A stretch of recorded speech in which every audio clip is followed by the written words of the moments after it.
해방 후 최대 비극으로 불리는 제주 4.3 당시 제주도 내 80개 사찰 가운데 56곳이 피해를 겪은 걸로 조사됐습니다.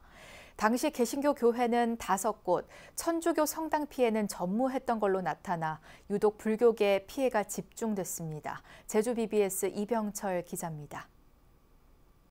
지난 5월 26일 부처님 오신 날을 앞두고 송재호 국회의원이 제주 4.3 당시 피해를 입은 종교단체의 지원 내용을 담은 4.3 피해 지원 법률 개정안을 발의했습니다.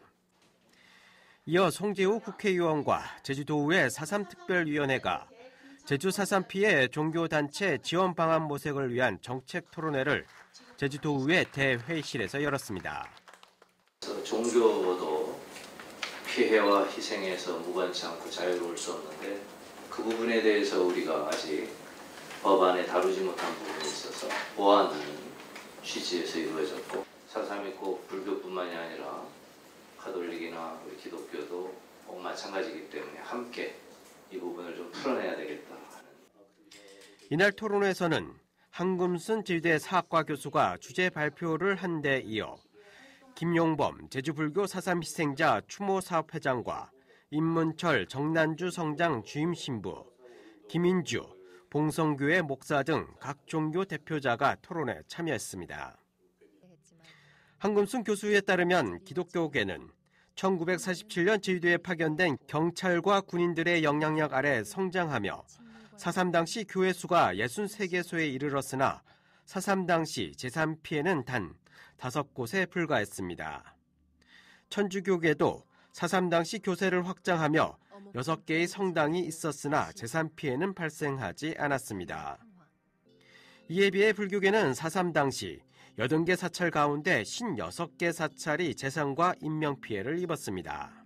저는 5개 교회의 피해가 조사되어 있고 불교는 56개 사찰의 피해가 조사가 됐습니다.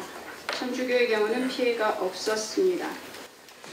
기독교와 천주교계 같은 경우는 4.3 시기 동안 교세가 확장되었다고 인식하고 있습니다.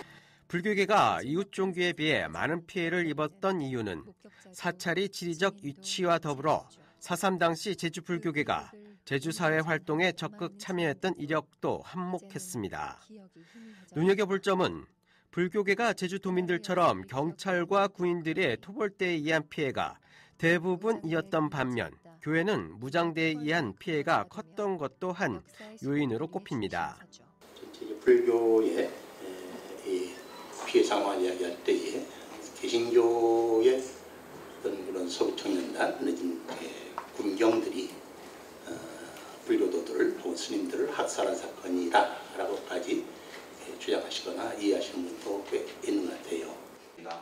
또한 2021년 4.3 특별법 개정에 따른 4.3 희생자 유족 부상과 직권 재심이 이루어지고 있지만 유족의 범위가 반개 혈족까지 한정되어 있습니다.